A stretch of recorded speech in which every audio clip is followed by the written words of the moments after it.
भगवान श्री हरि जाकी रही भावना जैसी, प्रभु मूरत पाही तिन तैसी। और भगवान अपने भक्तों का पूरा ध्यान रखते हैं और हिसाब किताब भी पूरा रखते हैं। हम लोग ये देखते हैं ना, ये सोचते हैं कि भाई भगवान हमारी सुन ही नहीं रहा और भगवान हमारी देख ही नहीं रहा, हमारी परवाह नहीं कर रहा। भगवान परवाह नहीं कर रहा तो कौन कर रहा? आपने द्वापर से लेकर के त्रेता तक भगवान की पूरी कहानी, पूरी कथा देखी, पूरी कथा सुनी। भगवान अपने भक्तों का उधार कभी नहीं रखते हैं। वो उस ऋण को कैसे चुकाते हैं? अब आप देखो, राम अवतार में श्री हनुमान जी रामचंद्र जी के दूत बनकर के, भगवान श्री रामचंद्र जी के दूत बनकर के कहाँ गए? सीता के पास संदेश भिजवाने के लिए। तो त्रेता युग में भगवान श्री राम ने उनका उधार चुकाया। त्रेता युग में क्या, द्वापर युग में क्या चुकाया? त्रेता युग में राम अवतार हुआ, हनुमान जी राम के दूत बन के लंका में गए, रावण की लंका में। अब द्वापर में भगवान ने देखो तुम क्या था चुकाया उनका ऋण, कि क्या बने? दूत बने। किसके दूत बने? कहा कि भाई उस समय तो पवन पुत्र ने लंका में गए दूत बन करके, लेकिन इस समय मैं पवन पुत्र का दूत बन करके जाऊंगा। अब वो पवन पुत्र कौन है? भीम को पवन पुत्र कहते हैं। पवन पुत्र है भीम। पांचों पांडवों में जो भाई हैं भीम मंझले भाई, उनके दूत बना करके भगवान श्री कृष्ण जो है कहाँ गए थे? कौरवों के पास समझाने बुझाने के लिए, है ना। तो देखो तो वहां क्या बने थे? हनुमान जी दूत बने थे भगवान श्री राम के। और यहाँ भगवान श्री राम क्या बने? द्वापर युग में कृष्ण बने, दूत बन करके कौरवों के पास गए। कहाँ रखा? सबका चुका दिया। आपने त्रेता युग में राम अवतार में देखा कि भगवान श्री राम ने सूर्यपुत्र सुग्रीव उनसे मित्रता करी और इंद्रपुत्र बाली का वध करवाया। और वही द्वापर में देखा क्या परिपाटी, वहां तो सूर्यपुत्र जो है सुग्रीव से मित्रता की और बाली पुत्र इंद्र का पुत्र बाली का वध करवाया। और यहां द्वापर में क्या करा भगवान ने? कि सूर्यपुत्र कर्ण का वध करवाया और इंद्रपुत्र अर्जुन का रक्षा करी। नहीं करी? भगवान कहाँ किसी का रखने वाले हैं? सबका किसी न किसी रूप में बता दे रहे हैं। चुकाते हैं, वो हिसाब किताब बराबर रखते हैं। रामायण में राम अवतार में आपने देखा होगा कि भगवान श्री रामचंद्र जी 4 भाई थे, चारों में सबसे बड़े राम। और द्वापर में आपने देखा होगा कि भगवान श्री कृष्ण 8 भाई थे, 8 के बसे हुए थे ना कृष्ण। और वहां सबसे छोटे, वहां सबसे बड़े, यहाँ सबसे छोटे। राम अवतार में दशरथ और कौशल्या, एक माँ और एक पिता बने। वही द्वापर युग में कृष्ण अवतार में 2 माँ और 2 पिता। रात को वसुदेव और देवकी, सवेरे नंद और यशोदा।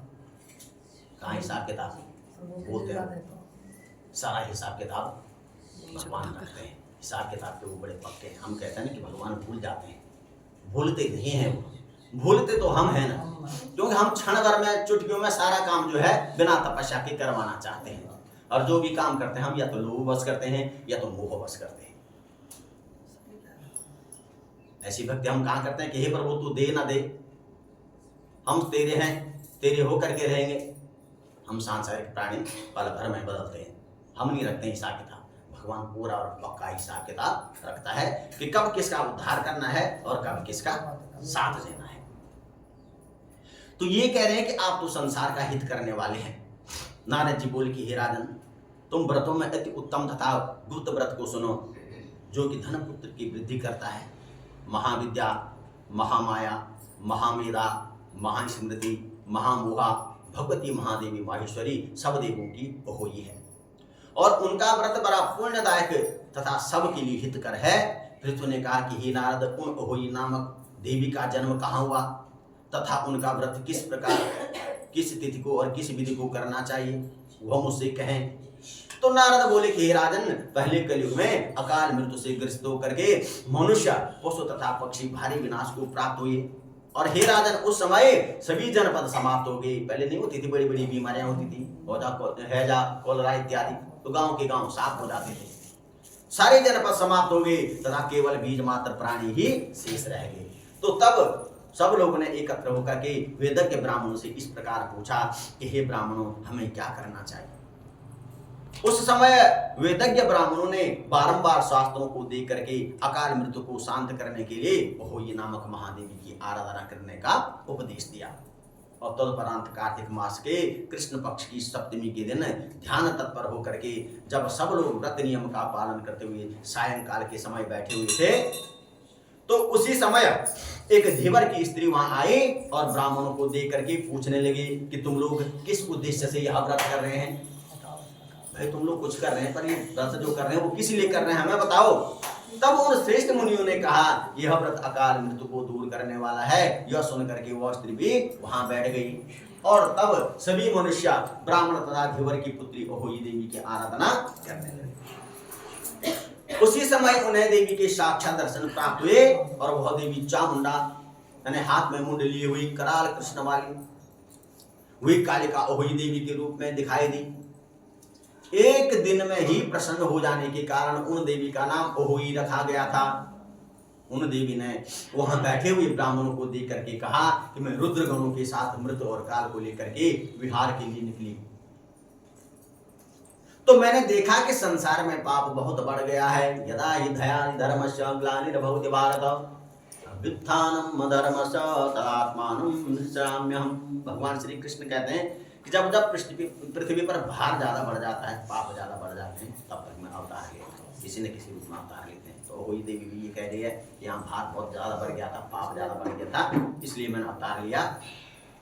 वर्तमान समय के ब्राह्मण वेदहीन तथा लज्जाहीन है, क्षत्रिय आरक्षक बन गए हैं, वैश्य भी रक्षक नहीं रही, शूद्र दुष्ट हो गए तथा स्त्रियां पतिव्रत धर्म को छोड़ करके स्वेच्छाचारणी हो गई हैं।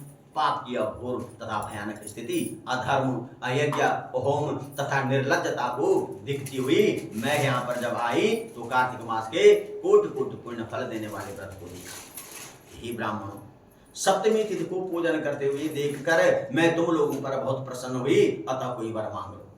हे राजन, तब सब लोगों ने यह प्रार्थना की कि हे देवी, कहीं अकाल न पड़े और रोग न फैले, संसार में सर्वत्र खुशहाली रहे।